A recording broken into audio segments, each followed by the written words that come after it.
Well, hi kids. I am so excited to get to see you for our weekly lesson. This time, our lesson is about alien kids living a life that is out of this world. And we are doing this because we love Halloween, don't we? We love being able to dress up and go to the pumpkin patches and all of those sorts of things, right? And so I thought it would be a whole lot of fun to talk about how you, as a Christian, are an alien kid. And we've talked a lot about a lot of different Bible stories and a lot of ways that by being a Christian, you're kind of an alien to this world. And tonight, we are going to be talking about how as Christians, you are different. You are an alien because as Christians, we come in peace. Have you heard an alien say that before? Maybe in the movies or on a cartoon. We come in peace, right? That is really important to us as Christians, is to be peacemakers and not troublemakers. Yeah. Do you know what it means to be a peacemaker?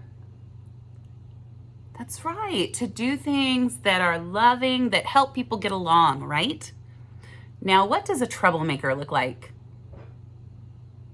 That's right, somebody who's always causing trouble. Maybe somebody who's always stirring up problems with their friends, or maybe somebody who doesn't tell the truth all the time. That would be a very good example of a troublemaker. Well, today I'm going to get our Toy Story alien. Do you come in peace?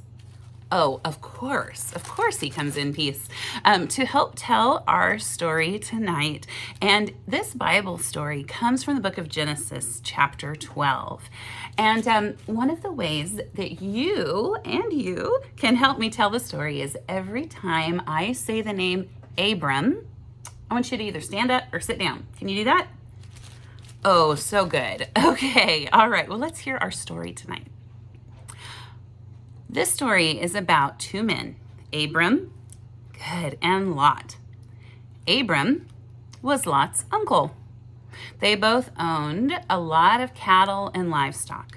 They settled in an area, and unfortunately, they began to have some difficulties. The land that they were on just wasn't big enough for the both of them and all of their livestock and animals. And because of this, their shepherds and herdsmen began to argue. Those were the people who worked for them with their livestock. They argued over which sheep would have the best grass on the land, the best water, and their arguments just went on and on and on. Their arguing took place, it seemed like, every single day. That's a lot of arguing, isn't it? Oh yes, that's a lot of arguing. Yeah. Well, one day, Abram decided that he had seen enough of the herdsmen fighting and arguing with Lot's herdsmen. So Abram went to Lot and told him, let's not fight. You choose whatever land you want, and I will take what's left. If you want to settle on the land that's over there with the wonderful grass and the wonderful stream, you take it. I will take whatever is left. Wow.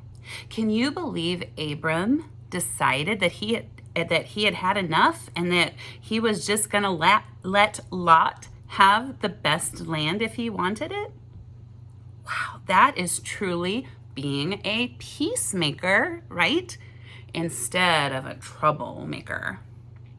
He could have taken first pick, but his desire was to bring peace to the situation. He wasn't trying to be a troublemaker. He was trying to be a peacemaker. Lot got to choose the very best land with lots of grass and lots of water. And that meant Abram got land that wasn't as good. But do you know what? God was watching what happened. And since Abram had been such a peacemaker, God decided to bless him in a very special way. God told Abram, I am giving you all the land as far as you can see, And he gave Abram an incredible amount of land and blessed him with many children and great riches. God made a commitment to Abram that day. God honored the fact that Abram chose to be a peacemaker. He could have demanded to have the best land, but instead he let Lot choose. And that kept the peace. Today we're going to learn more about how to be a peacemaker. And there are 3 important things to keep in mind in order to be a peacemaker, just like Abram. And you're going to learn how to live in peace with others so that you can truly say to everyone you meet, I come in peace. Thank you. That was a great story. Thanks for helping me. All right. Hey, can you give me a high 3? All right. I'm going to have you come over here and finish listening to our time with the kids here.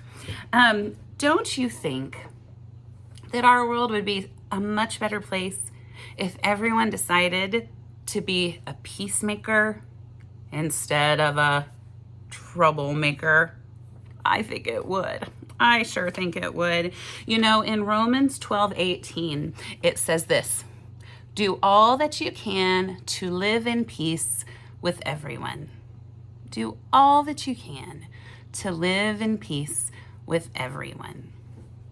And do you know that in order to find a way to live in peace with others, we have to start with our mind.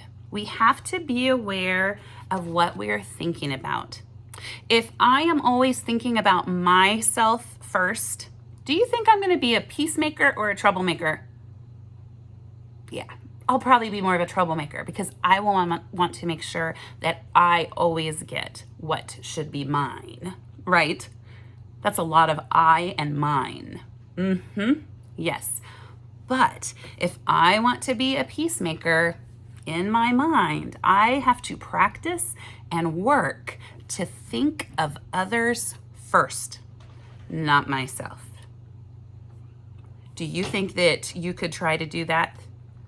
Do you think you could think more about your parents this week, or more about your siblings or your teacher or your neighbor or that friend that you just don't always get along with?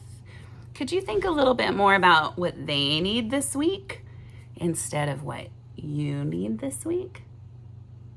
Yeah, you might give it a try. And you know, when we start to think about others and try to figure out what is going on with others and why do they act that way, sometimes we also then need to control our mouth, right? We control our brain and how we think about others. But to be peacemakers, sometimes we also have to control our mouth. Let's see what this says. It says, no complaining or arguing. Because when we complain and when we argue, maybe when we tell lies, that does not lead to peace, does it? Nope. There won't be peace if you complain all the time about all the ways that your parents don't let you have what your friends have. There won't be peace in your house, will there? If you are always complaining to your friend that you don't get to be it when you're playing tag, there's probably not going to be a whole lot of peace in your friendship because you're complaining, which it could lead to arguing. That's a really important one. And then finally, so we start with our head, right? And how we think about people. And then we work on our lips and our mouth about how we talk. And then the last one is we have to work on our heart. We have to work to love others. Did you know that?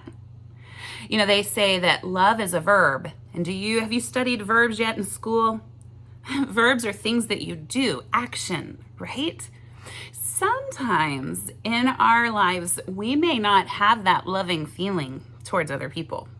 Did you know that? But if you are trying to be a peacemaker, you can still work to show your love to others. because God is working on your heart, even when you are trying really hard to show your love to other people, especially when you're trying hard to show your love to other people. So when we use our heart, our mouth, and our brain, we can certainly be alien kids who live a life that is out of this world. And you know what? You can say to the world, we come in peace. And I have to tell you right now, we need you, kids, to teach us adults how to be peaceful, how to think about other people in ways that are good and talk about them in ways that are not complaining and not arguing, and then to show our love. We need you, us adults all over the world, need you to help us out with that, because we don't always get it right, especially in these days. I hope that you are having a wonderful October, and I want to make sure that you know you are invited to the drive-through boo at the church on Sunday, October 25th. From 2 to 4, we're going to have trunks decorated in the parking lot of the church. You're going to come in on the south lot at the Crestway entrance. You're going to drive by, stay in your car this year, and then look at all the cool trunks. And then at the very last trunk, all the kids in the car are going to get a really cool gift bag.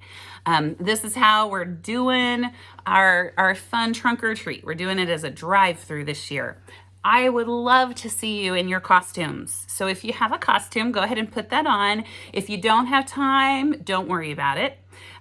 You can even put some window clings or decorate your car in a fun way as you drive through if you like. That's certainly just an optional thing.